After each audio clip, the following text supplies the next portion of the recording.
Namaste dear students. Welcome to our video lesson number 57. In this video, we are going to learn some more uses of wood. Already we started learning uses of wood. వుడ్ని ఎలా use చేయాలి అనే దాని గురించి మనం నేర్చుకున్నాం, start చేసాం. And in this lesson we are going to learn some more uses of would. Would యొక్క మరికొన్ని యూసెస్ని. పొలైట్ రిక్వెస్ట్ అంటే మర్యాదగా ఏదైనా రిక్వెస్ట్ చేయటం, polite request and polite offers. ఎవరికైనా మర్యాదగా ఏదైనా ఆఫర్ చేయటాన్ని మనం వుడ్ని యూజ్ చేసి చెప్పొచ్చు. అంటే ఫర్ ఎగ్జాంపుల్ వుడ్ తర్వాత ప్రెజెంట్ ఫార్మ్ ఆఫ్ వర్బ్ వస్తుంది. Would you open the window? Would you open the window? ఆ విండోని ఓపెన్ చేయగలరా? చేస్తారా?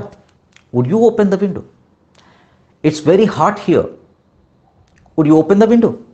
ఆ విండోని ఓపెన్ చేస్తారా? Would you turn on the fan? Would you switch the fan on? Fan on చేస్తారా? ఐఎమ్ జస్ట్ గోయింగ్ అవుట్, ఏదో చిన్న పని మీద I'm going out and I will just come back, ఇప్పుడే వచ్చేస్తాను. Would you take care of my children? Okay, I'm going to washroom. Would you take care of my bag? బస్సులో, ఎక్కడ bus స్టాండ్లోనో railway స్టేషన్లోనో అడుగుతున్నాం. Would you take care of my bag? Would you watch my bag for a while? నా బ్యాగ్ని కాస్త watch చేస్తుంటారా? Would you keep an eye? ఒక కన్నేసి ఉంచుతారా? అంటే వుడ్ తర్వాత ప్రెజెంట్ ఫార్మ్ ఆఫ్ వర్బ్ని యూజ్ చేస్తూ I'm so thirsty, would you get me a glass of water? నాకు కాస్త వాటర్ తీసుకొస్తారా?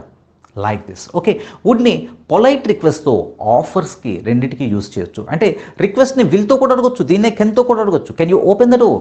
Will you open the door? It's very hot here. Would you open the door? Can you open the door? Will you open the door? Can you watch my bag?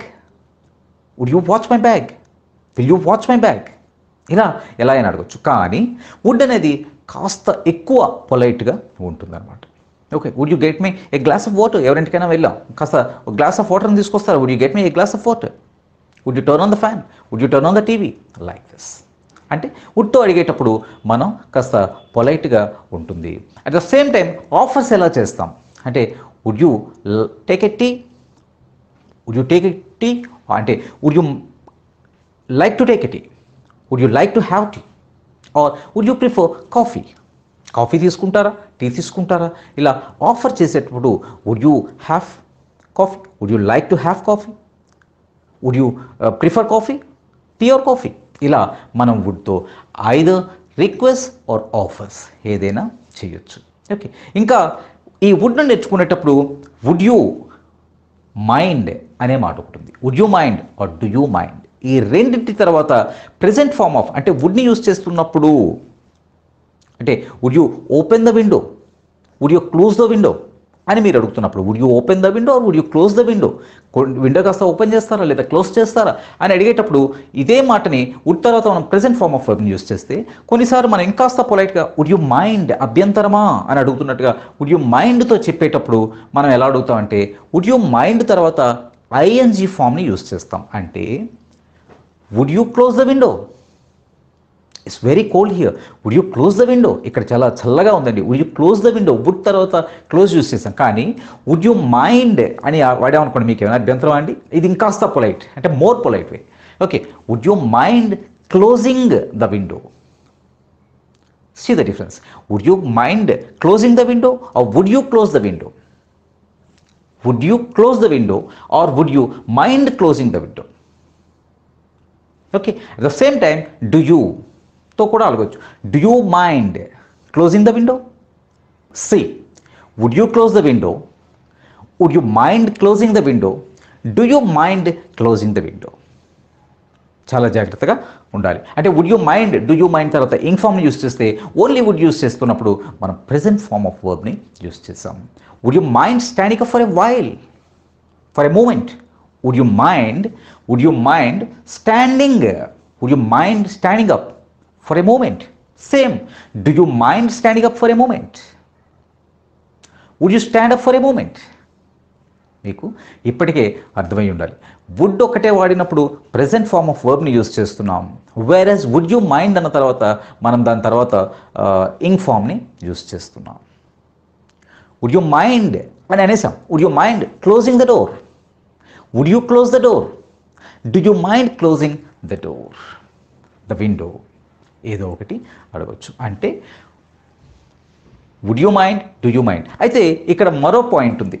తర్వాత would you mind తర్వాత if అని పెట్టామంటే నేను close చేస్తే, for example నేను close చేస్తే అన్నట్టుగా అలా చెప్పాలనుకోండి. Would you mind closing the window కాకుండా వుడ్ యూ మైండ్ ఇఫ్ అని కూడా వస్తుంది. అప్పుడు స్ట్రక్చర్ మారుతుంది. వుడ్ యూ మైండ్తో ఎప్పుడైనా మనం యూస్ చేస్తున్నాం అనుకోండి, వుడ్ యూ మైండ్ తర్వాత ఇఫ్ని యూస్ చేస్తున్నాం అనుకోండి, అప్పుడు ఇఫ్ తర్వాత సింపుల్ పాస్ట్ వస్తుంది.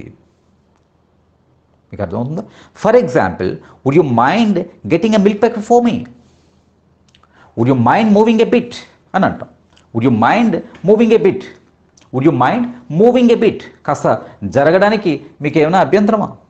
Would you mind getting a milk packet for me, నాకు మిల్క్ ప్యాకెట్ తీసుకురావడానికి మీకు ఏమైనా అభ్యంతరమా?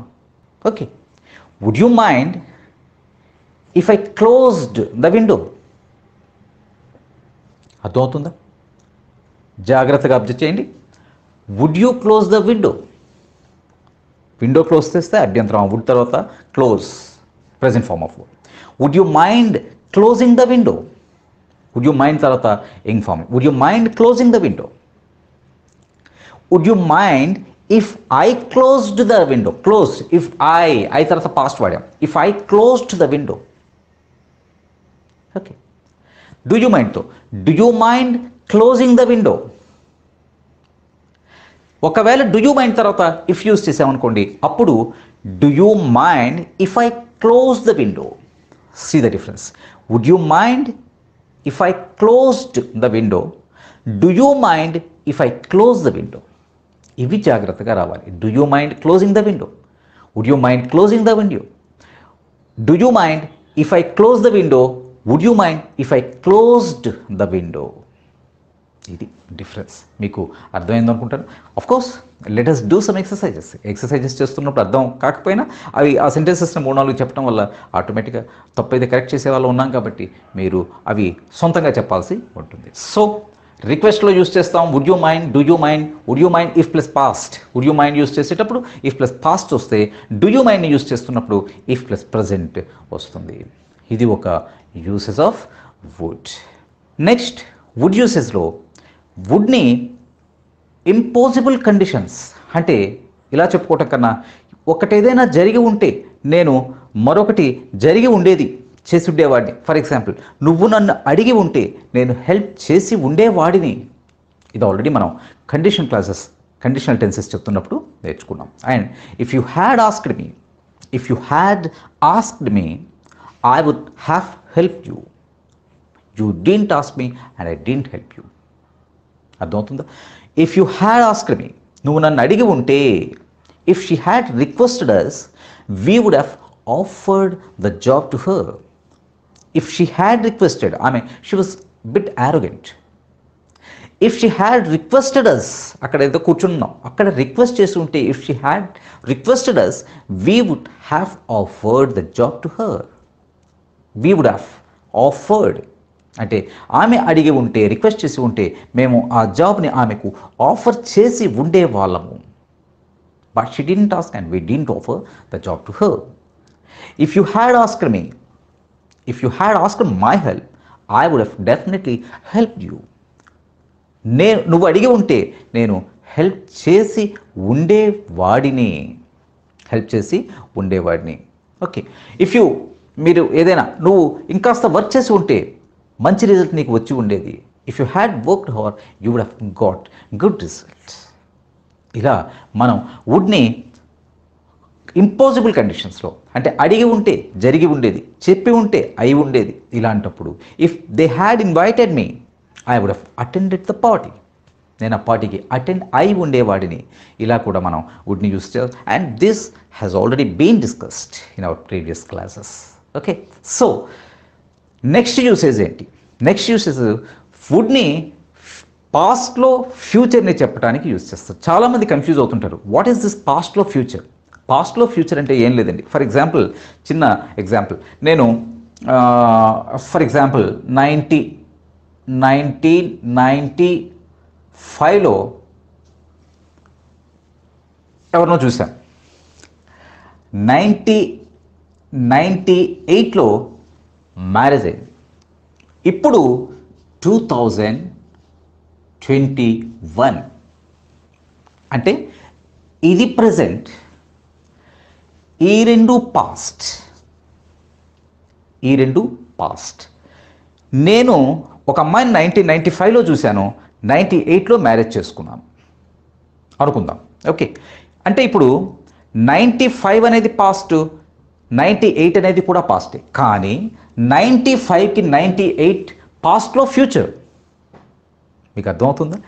95లో నేను చూసినప్పుడు I never expected that I would marry her. Can you get my point? I saw her in 1995. I saw my wife in 1995. అంటే I first met my wife in 1995. Then I never expected, ఆమెను కలిసినప్పుడు ఇంకెప్పుడైనా తర్వాత అయినా, I never expected that I would marry her. ఇక్కడ నేను చూసినప్పుడు ఇక్కడ మ్యారేజ్ చేసుకుంటానని, అంటే ఇప్పుడుతో సంబంధం లేదు, ఈ పాస్ట్లో ఇది ఫ్యూచర్, 95కి 98 ఫ్యూచర్. కాబట్టి I never expected that I would marry her. I met my wife in 1995. When I met her, I never expected that I would marry her in future. And not ఇక్కడ నుంచి future కాదు, ఆ 95 నుంచి ఫ్యూచర్లో. Got my point? In Agra, let us see another example. In Agra, he first met the woman whom he would one day marry. In Agra, he first met the woman whom he would one day marry. అంటే ఆగ్రాలో అతను మొట్టమొదటిసారిగా ఎవరైతే తను తర్వాత ఒకరోజు పెళ్లి చేసుకుంటాడో ఆమెను కలిశాడు. See the example once again. In Agra, he first met the woman whom he would one day marry. ఒకరోజు పెళ్లి చేసుకోబోయే ఆవిడ్ని ఫస్ట్ టైం అతను ఆగ్రాలో కలిశాడు. Okay, the weather was bad. Let us see another example. The weather was bad అంటే పాస్ట్లో future గురించి. వెదర్ ఎప్పుడు గురించో మాట్లాడుతున్నాం. The weather was bad. All the trains were delayed or cancels. Some of them were cancelled. All the trains were delayed and some of them were cancelled. But there was a chance that my train would arrive on time. There was a chance. మన train గురించి అప్పటికి ఏ రోజో మనం అనుకుంటున్నాం అన్ని trains cancel అయిపోయాయి, ఆ weather అంతా బ్యాడ్గా ఉంది, కొన్ని డిలే అవుతున్నాయి. బట్ అప్పుడు మనం ఏమనుకున్నామంటే మా టైం మాత్రం కరెక్ట్గా వస్తుందని అనుకున్నాం. ఇప్పుడు కాదు, అప్పటికి, ఆ పాస్ట్లో ఫ్యూచర్లో. Okay, so the weather was very bad, all the trains were cancelled, some trains were delayed, but there was a chance that my train would come on time. My train would come on time. So ఇలా మనం ఈ లెసన్లో polite request, offers, would you mind, do you mind, would you మైండ్తో if past వస్తుందని, do you మైండ్తో if present వస్తుందని, would in impossible కండిషన్స్లోనో, and వుడ్ని పాస్ట్లో ఫ్యూచర్కి అనే 4 పాయింట్స్. ఈ 4 పాయింట్స్ జాగ్రత్తగా గుర్తుపెట్టుకోండి. వుడ్ ఎక్కడ యూస్ చేస్తామని మళ్ళీ అడగాల్సిన అవసరం మీకు రాదు. అండ్ వుడ్ రాదర్, ఇవన్నీ ప్రిఫర్ గురించి, I would prefer, I would rather ఉంటాం కదా, వీటన్నిటిని మనం నెక్స్ట్ లెసన్లో చూద్దాం. Okay, thank you very much my dear students. ఈ వీడియో మీకు నచ్చితే లైక్ చేయండి, షేర్ చేయండి, మరియు వీడియో దిగువ సబ్స్క్రైబ్ బటన్ పై క్లిక్ చేసి సబ్స్క్రైబ్ చేయండి. మరిన్ని వీడియోలు పొందండి.